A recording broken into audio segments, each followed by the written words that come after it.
हर हर महादेव दोस्तों, स्वागत है आप सभी का एक बार फिर से। मेरे देवाधिदेव महादेव अवघड़दानी त्रिकालदर्शी आप और आपके परिवार पर अपनी कृपा दृष्टि हमेशा बनाए रखें। दोस्तों, हिंदू धर्म में शिवलिंग पूजा का विशेष महत्व है। वहीं सावन में शिवलिंग पूजा और भी खास हो जाती है। मान्यता है कि सावन के महीने में शिवलिंग पर रोजाना जल चढ़ाया जाए तो भोलेनाथ अतिशीघ्र प्रसन्न होकर अपनी असीम कृपा भक्तों पर बरसाते हैं। वहीं लोक मान्यताओं में शिवलिंग पर चढ़ाया हुआ जल पीने की भी बात कही जाती है।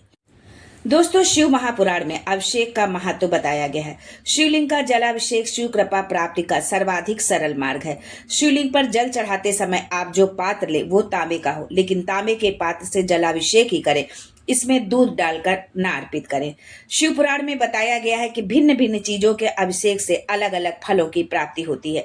दोस्तों, शिव पुराण के विंध्येश्वर संहिता के 22वें अध्याय के 18वें श्लोक में बताया गया है कि शिवलिंग पर चढ़े जल के पीने का नियम क्या है, शिवलिंग से जल कैसे लेना चाहिए और इस जल से क्या फायदे होते हैं।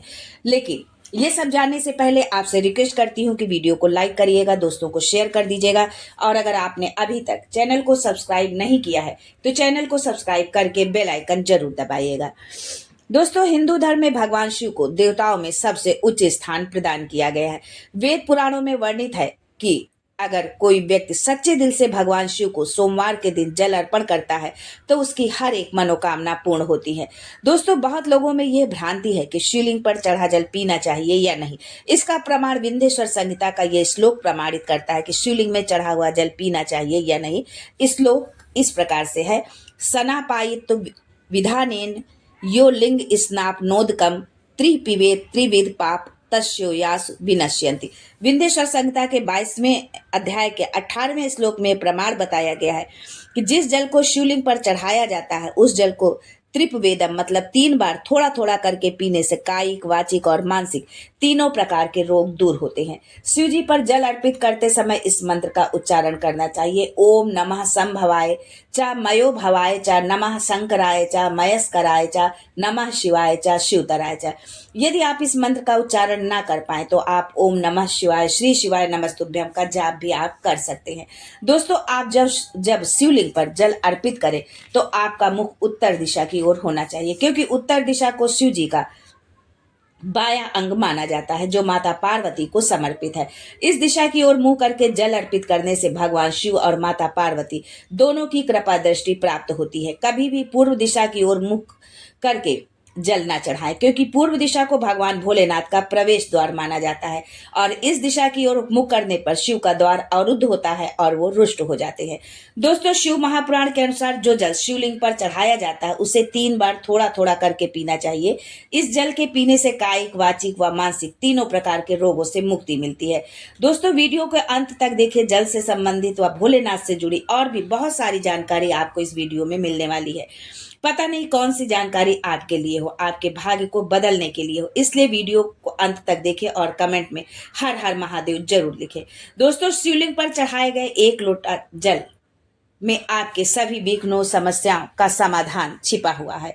दोस्तों, शिवलिंग पर चढ़ा जल कोई साधारण जल नहीं रह जाता, उसमें शिव और शक्ति दोनों का समागम हो जाता है। ये अद्भुत जल होता है, काल को भी अपना रास्ता बदलने के लिए ये विवश कर देता है। ये आपके शत्रुओं का भी विनाश कर सकता है। तो आपके विनाश को रोकने की शक्ति भी इसमें छिपी हुई है। रामचरितमानस में भी कहा गया है कि क्षिति जल पावक गगन समीरा पंच तत्व यह बना शरीरा, अर्थात हमारे शरीर की रचना जिन पंच तत्वों से हुई है उसमें से जल का प्रमुख स्थान है। संपूर्ण भूमंडल में 70% जल का भाग है। जल ही जीवन है, जल है तो कल है, इसलिए जल को बहाव नहीं बचाओ। दोस्तों, हम भोलेनाथ को जल तो अर्पित करते हैं पर उसका प्रसाद नहीं लेते, या हम ये कह सकते हैं कि जल को प्रसाद रूप में लेना है ये जानते ही नहीं है। शिव जी को बहुत तरह तरह का भोग अर्पित करते हैं पर जो मुख्य प्रसाद है उसे लेते ही नहीं है। दोस्तों, अब हम जानते हैं कि भोलेनाथ पर चढ़ा हुआ जल कैसे पीना चाहिए, पीने के क्या फायदे हैं, रखना कैसे है और रखने के क्या फायदे हैं। साथ ही ये भी बताऊंगी कि शिवलिंग पर चढ़े हुए जल को छिड़कने से क्या फायदे होते हैं। तो पहले जानते हैं शिवलिंग पर चढ़ा जल के पीने के फायदे। शिवलिंग पर चढ़े हुए जल को पीने से स्वस्थ आप रहेंगे, हमेशा बीमारी आपके पास नहीं आएगी और यदि आप किसी रोग से ग्रस्त है तो उसमें भी सुधार होने लगेगा। दोस्तों, अब बात ये आती है कि अभी तो सावन है, आप दिन जो है हर दिन या सोमवार को शिवालय जाते होंगे और जल भी अवश्य चढ़ाते होंगे, लेकिन सावन समाप्ति के बाद ये नियम टूट जाएगा। इसलिए हमेशा जल कैसे मिलेगा कि आप इसे पी सके। इसके लिए आप किसी साफ सुथरी बोतल पर जल एकत्रित कर लें, थोड़ा थोड़ा करके उसको पीते रहें। अब एक बात यह भी है कि जल अधिक दिन तक स्वच्छ नहीं रह पाएगा, इसके लिए आप गंगा जल का प्रयोग करें और उसे किसी कांच की बोतल में एकत्रित करके रखें। शिवलिंग पर चढ़े जल को पीने से आरोग्य की प्राप्ति होती है, आपका भाग्य बलवान होगा, दुर्भाग्य आपसे कोसों दूर होगा। अगर किसी भी प्रकार का ग्रह दोष है जिसके कारण आपके समस्त कार्यों में बाधा आती रहती है, इससे आपको छुटकारा मिलेगा जो है, तो आप शिवलिंग पर चढ़े हुए जल को जरूर पीजिए। इससे ग्रह पीड़ा से आपको छुटकारा मिलेगा। दोस्तों, शिवलिंग पर चढ़ा जल पीने से पुनः कायाकल्प होता है और जैसे ही आपके शरीर में समय से पहले ही बुढ़ापा आ गया है, शक्ति नहीं है, जोश नहीं है, आपके शरीर में वो शक्ति नहीं है जो पहले थी, तो दोस्तों अगर आप अपने शरीर का पुनः कायाकल्प करना चाहते हैं, नई ऊर्जा का संचार करना चाहते हैं, तो शिवलिंग पर चढ़ा हुआ जल पीना शुरू कर दीजिए।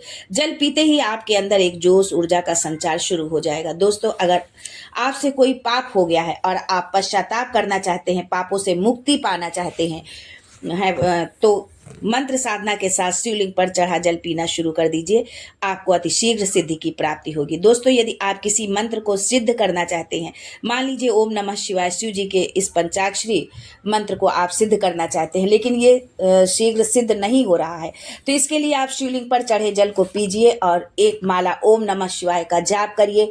आपके अंदर एक अलौकिक शक्ति का संचार होगा, जिससे आप भूत भविष्य वर्तमान के दृष्टा बन जाएंगे, यानी कि आपको भूत भविष्य वर्तमान का ज्ञान हो जाएगा। आप किसी का भी भविष्य बता सकने में समर्थ होंगे। यदि आपके नेत्र की ज्योति दिन प्रतिदिन क्षीण हो रही है, तो आप शिवलिंग पर चढ़े जल से नेत्रों का प्रक्षालन करें, अर्थात धोएं। ऐसा करने से आपके नेत्र की ज्योति में धीरे धीरे वृद्धि होगी। इसके लिए आपको शिवलिंग पर चढ़े जल को किसी स्वच्छ कपड़े से छान लेना है, फिर सुबह उठकर सर्वप्रथम अपने नेत्रों को धोना है। ऐसा करने से आपको नेत्र ज्योति में लाभ मिलेगा। दूसरा है कि जब शिवलिंग पर हम जल अर्पित करते हैं और जो जलहरी होती है, जहां से जल एकदम लास्ट का जो भाग होता है, जहां से जल नीचे गिरता है, उस स्थान का जल हम लेकर के 3 बार यदि अपने आंखों में लगाते हैं, तो उससे भी हमारे नेत्र की ज्योति बढ़ती है। दोस्तों, शिवलिंग पर चढ़े हुए जल को घर में छिड़कने से गरीबी, दरिद्रता, दुख, शोक सबका नाश होता है, धन की आवक बढ़ती है। यदि आप चाहते हैं कि माता लक्ष्मी का स्थायी वास आपके घर में हो, अष्टलक्ष्मी आपके घर में वास करे, तो इसके लिए शिवलिंग पर चढ़े जल को प्रातः पूजा के पश्चात छिड़के और सुगंधित धूप या लोबान जो भी उपलब्ध हो पूरे घर में अवश्य दिखाएं। दोस्तों, माता लक्ष्मी को भगवान शिव ने वरदान दिया था कि जो भी हमारे जो है दर पर आएगा और जल समर्पित करके वो जब लोटा लेकर के जाएगा, तो उसके साथ जो उस लोटे में तुम्हें वहां उसके घर में जाकर के विराजमान होना है। ऐसा करने से माँ लक्ष्मी का स्थायी वास होगा। माँ अन्नपूर्णा आपका भंडार कभी रिक्त नहीं होने देंगी। शिवलिंग पर चढ़ा जल छिड़कने से घर तीर्थ के समान पवित्र हो जाता है। उस घर में रहने वाले सदस्यों का आचार विचार पवित्र होता है, सदाचारी गुणों का समावेश हो जाता है। शिवलिंग पर चढ़े जल का छिड़काव करने से माँ लक्ष्मी का स्थायी वास रहता है, समस्त देवी देवताओं का फेरा होता रहता है, जिससे आपके घर में किसी प्रकार की नकारात्मक शक्ति प्रवेश नहीं कर पाती है। घर का वास्तु दोष समाप्त हो जाता है। दोस्तों, यदि आपके घर में किसी भी की बुरी दृष्टि है, किसी ने जादू टोना कर रखा है, तो इन सब बाधाओं से बचाता है ये चमत्कारी जल। इसके लिए एक छोटा सा उपाय बताती हूँ, ये अवश्य करें। शिवलिंग पर चढ़े हुए जल को एक छोटे से तांबे या पीतल के पात्र में भरकर उसका मुंह बंद करके लाल कपड़े में बांधकर घर के मुख्य द्वार पर टांग दीजिए। इससे आपके घर में आने वाली बुरी दृष्टि, नकारात्मकता द्वार से ही वापस चली जाएगी। दोस्तों, अब आगे जानते हैं कि शिवलिंग पर चढ़े जल को घर में रखने के क्या फायदे हैं। शिवलिंग पर चढ़े हुए जल को उत्तर या पूर्व दिशा में रखने से या घर के मुख्य द्वार पर रखने से घर में सदा सुख शांति बनी रहती है। पूजा स्थल में रखने से आपके आध्यात्म में उन्नति होगी, आप शिव के निकट होंगे, उनकी भक्ति में आपका मन लगेगा, भोलेनाथ पर आपकी अटूट श्रद्धा विश्वास आपका बढ़ता जाएगा।